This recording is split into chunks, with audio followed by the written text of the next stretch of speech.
I'm Mike Chenault. My background here is in Nikiski. I've lived here since 1967, when my dad brought us up to work in the oil field. Came from Hobbs, New Mexico, and my dad told us when we came up that we were going to come up here, live, he was going to make $1 million, and he was going to go home, back to New Mexico. And we just never left and went home. This became home. I was 10 whenever I was brought up here. I started working summers. My dad was the guy that come and said, hey, get up, let's go to work. And whether that was sheetrocking a house or sheetrocking a building or going to the shop and working, that's what I did. And that's how I grew up. And, I was telling someone earlier that one of my first jobs that I really remember is I graduated high school and I got on an airplane and I went to Nome, Alaska for 6 weeks. And while we were there, we set 3 800 kW turbines and compressors for Alaska Gold, who were at the time fixing to start the dredge that's over by the airport. And it was quite an experience to be in Nome, where one side of the street has running water and the other side of the street had inside outhouses.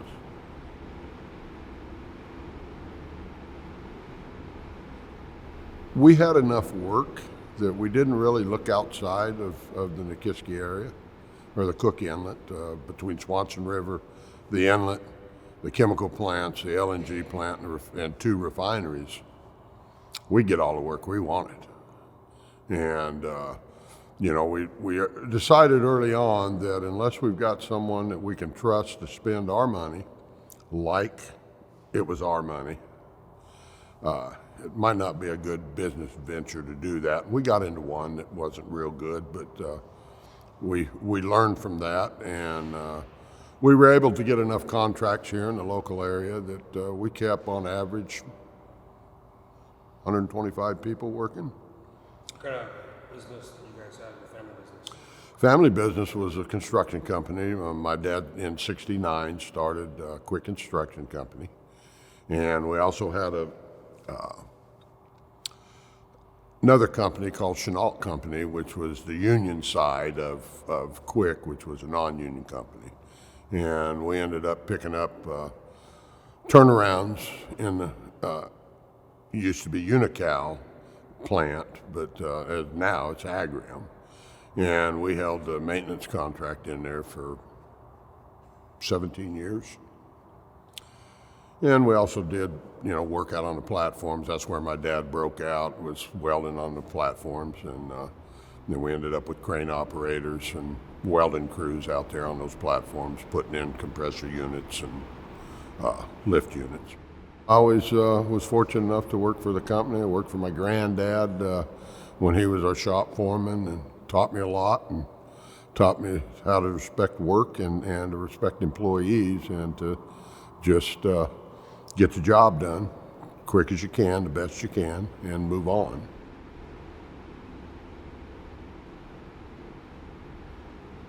Well, I can tell you, just before the pipeline started, they had all the steel stacked in Valdez. We actually built a shop in Valdez. And one night, I was young, and the guys thought they'd pull one on me, so they said, hey, we'll bet you $20 that you can't sleep in a joint of the Alaska pipeline. And it was all stacked up out behind our shop. I said, yeah, I can. So I went out, crawled up in there. A little later, they come out throwing rocks. Well, where you at? I'm up here. I said, okay. So when they went back in the trailer, I got out of that stack and I went over to another stack of pipe and crawled up in there. Well, the next morning, they throwing rocks again to wake me up. Come to find out, what they were going to do was they were going to take a 5-gallon bucket of water and pour it in one end of the pipe. And by the time it got to my sleeping bag, they'd be back in the trailer with the door locked. So it didn't work out real well for them.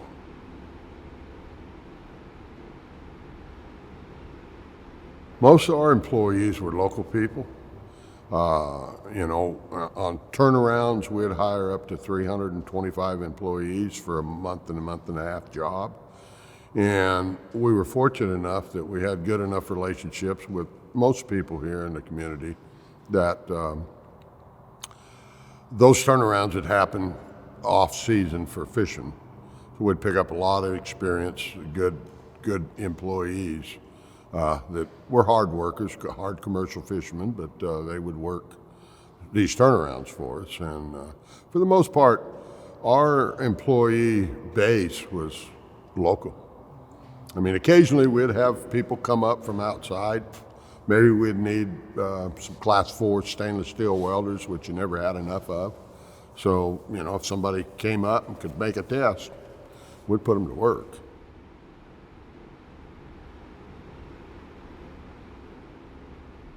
You know, there have been, you know, in the 80s, a couple of the 87, I think it was, we had a boom or had a bust going on. But, you know, for the most part, we had pretty good base relationships with like Unocal, and they kept a base amount of employees working. So, you know, that give us the talent that we'd need if a job came up. You know, and we weren't too big where we had to bring in outside people, but we were big enough that we could keep some of the better employees working on different jobs in order to have them around for a bigger job.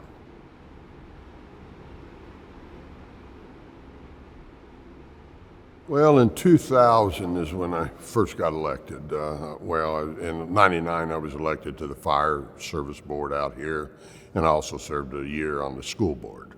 But in 2000, a guy came to me and said, "Why don't you run?" And I'm thinking, well, okay. And so I ended up beating a former legislator that had the job before I did. And that's kind of where I started my career. I was still running the company, but in Juneau for 3 months, and then sometimes that turned into 6 months, and it just became too much being in Juneau to be able to run a construction company around here with the talent that was around.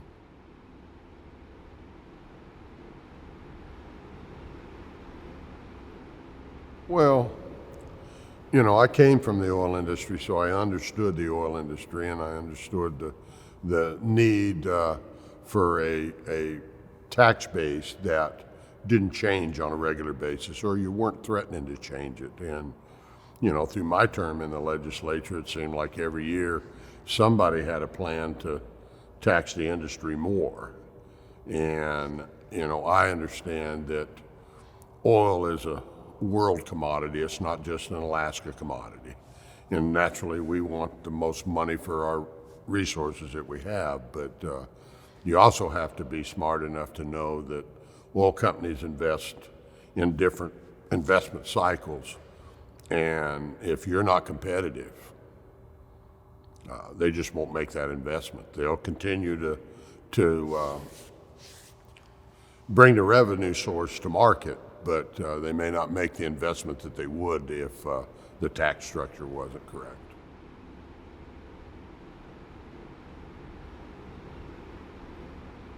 Well, I was right in the middle of it. I was the finance co-chair, and I'm not bashful. I tell people I went up and talked to the FBI, asked me a number of questions, said they weren't looking at me, but you know, asked a lot of questions. I think I didn't like the scandal. I didn't like the picture it portrayed of the legislature. I think a little bit of it was blown out of proportion, but you know, it ended up being what it was, and I think it's a blemish on the history in the state of Alaska. But I guess the people that were doing things wrong paid the price for that, and you know, I don't believe it cost the state of Alaska money, but because most of the people that were on one side or the other on that's what they firmly believed. It wasn't they were bought off by Vico or bought off by Bill Allen. It was, you know, they believed that the tax structure that they supported was the tax structure that they supported.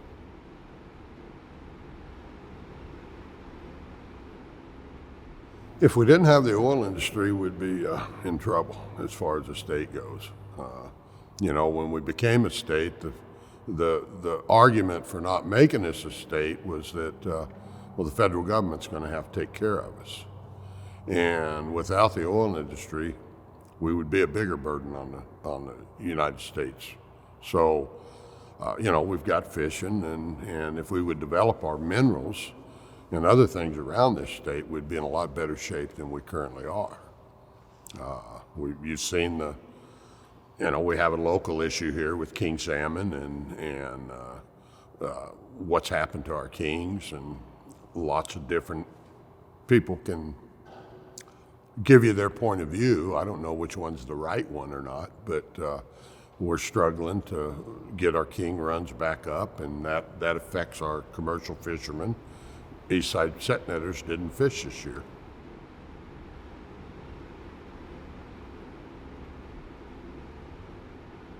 I don't know how it is now because I'm not really involved with it. I still know a lot of the players, but I'm not out bidding jobs.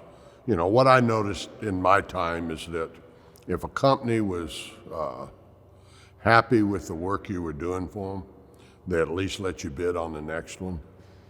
And it seems like more and more today, more companies are going to a hard dollar bid, and whoever's the lowest gets the work. There's not any, and I don't call it, well, I guess I do too. I call it loyalty. If I do you a good job, I expect you to at least give me an opportunity at the next one, but I don't see a lot of that going on today. Back in the day during the 70s, late 70s, 80s, maybe even the early 90s, you'd have a deal called the API fish fry, and everybody showed up for it.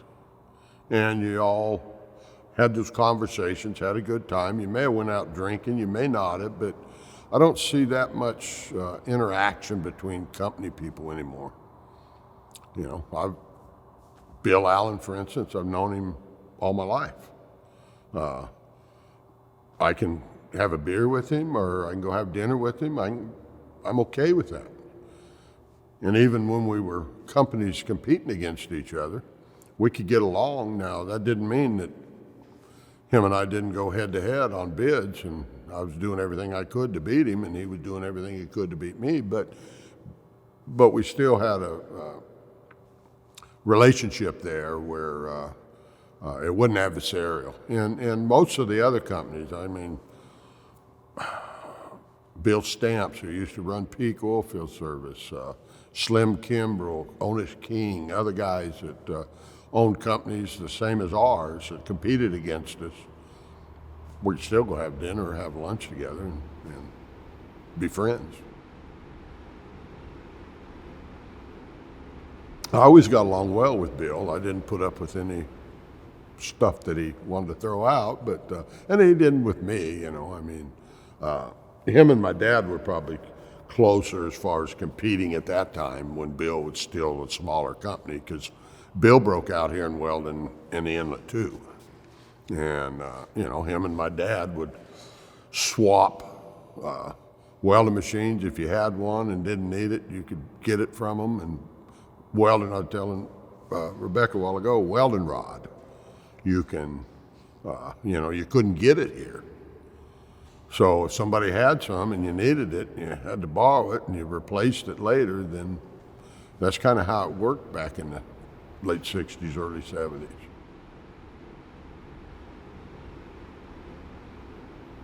I guess probably depending on organization, it might, It's still, you don't have everything you need most of the time.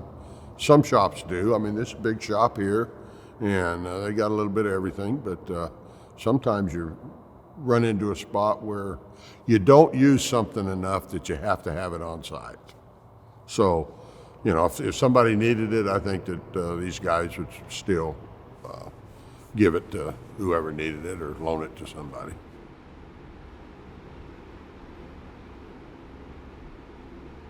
Well, I think it's still a prospering industry.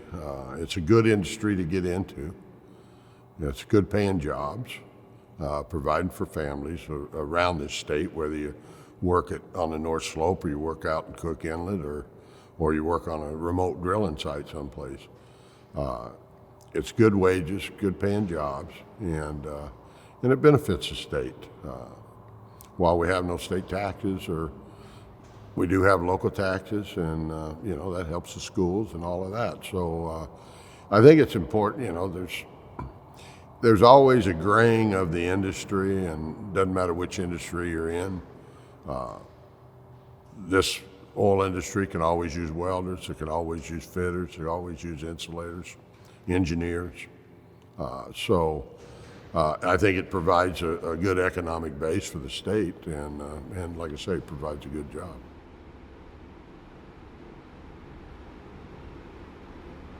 I don't know where it's going. I truly believe, as much as I would like to believe in green energy, that it's not going to happen that fast, and there's going to be an energy supply that has to provide that gap between oil and green energy, and that's natural gas.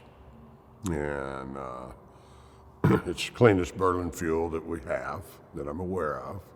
And I think that as the world moves forward, it seems like we're going through a time right now where people who think they're in the majority would love to see nothing but wind energy and solar panels, and I'm not that naive to think that we can do that yet.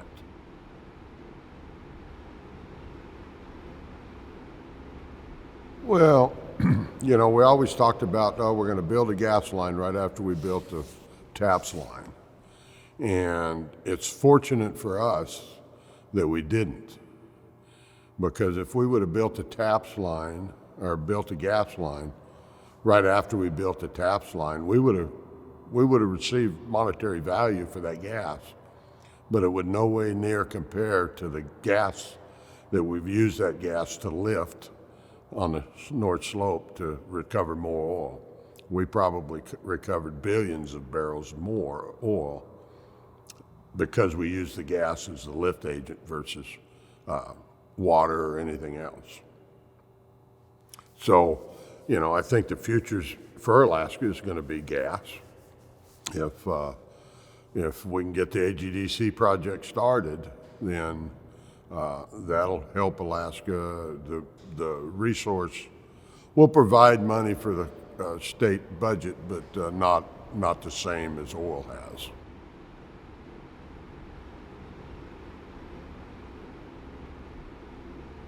I remember, like I said, we'd had a shop down there that we sold, but we didn't get real involved with it because we just had enough work here that, I know it was bad. I seen what it did to the fishermen. I seen what it did to the land that it touched, and it was a bad situation all the way around. But it did bring about new changes with double hull tankers and tugs, assist tugs, things like that we might not have used if we hadn't had that. So it's an unfortunate accident, if that's what you want to call it, but it also helped move Alaska forward as far as how we addressed spills and things like that in the state.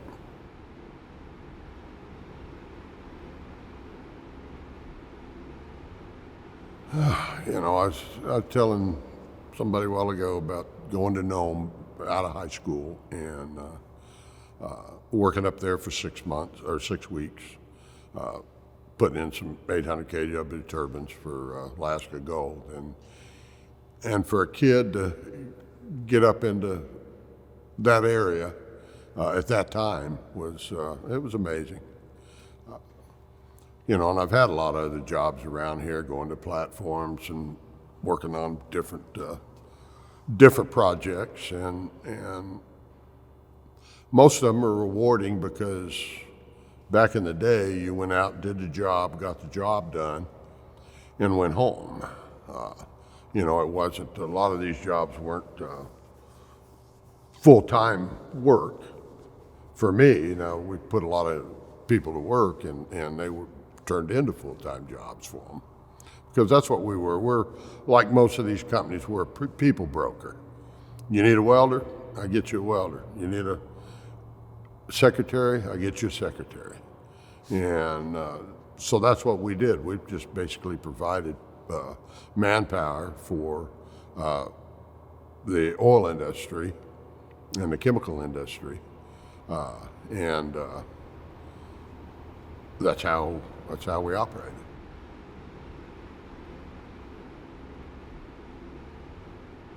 I've had a good life. I mean, we drink powdered milk when we come to Alaska, and we ate a lot of salmon because that's what we could afford. And I've been fortunate enough to be surrounded by family and friends that help you through the tough times. And you know, to be back when I was young, I'd have never thought I'd be a politician.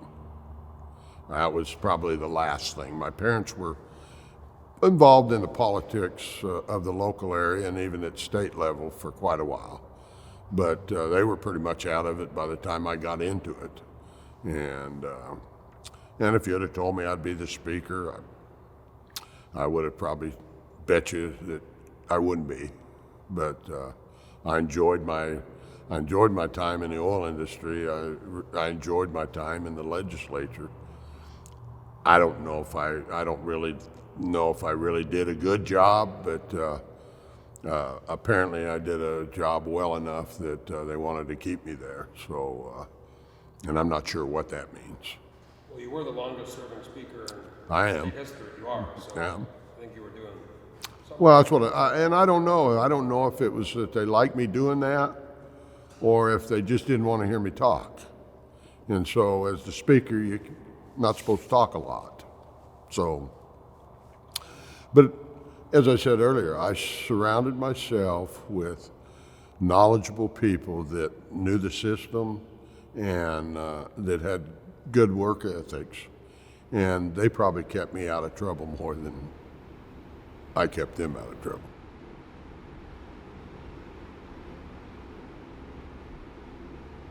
You have to just try to set them down and talk to them about what they're wanting to do and what effect that has on the industry. You know, you continue to talk about changing oil taxes or gas taxes or taxes on the mining industry. You continue to do that, it creates uncertainty, and uncertainty will stop a lot of projects. There's a lot of people out there that would love to cause that uncertainty where they didn't do anything. But you have to have industry around to pay for the programs that people need or people want, but they don't have any money to pay for them. You know, I give you an example. I had a legislative friend of mine that was out of Southeast Alaska, and one day we were talking about the oil industry, and he said, "Mike, why should I care about the oil industry?" He said, "I have one guy that lives down in my area that works in the oil industry. Why should I care?" And I said, "Well, how about the money that goes into your schools, the money that fixes your harbor, the money that paves your roads? Where do you think that comes from? It comes from the oil industry. It doesn't come from the fishing industry or the tourism industry. It comes from the oil industry. That's why you should care about what happens to the oil industry." And over time, I finally got him where he understood how important the oil industry was to the state of Alaska. I can't talk about that yet. I've seen some stuff. I don't know whether it's good or bad, but I've seen some stuff. I've done some of this stuff. You know, I used to tell a gal in Juneau there that she'd mess with me. And I said, and you know her. I said, "Katrina." I said, if I wanted to, one year there was crane sitting outside the building. They were working on something. And I told her, I said, you know, Katrina, if I wanted to, I could put your car up on top of the building. She said, you could not. Yeah, I can. I know how to run the crane. I said, don't tempt me.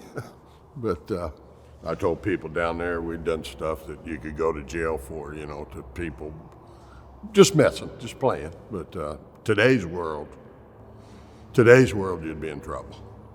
You know, I mean, most of the guys used to think that some of that stuff was fun, but especially if you're doing it to somebody else.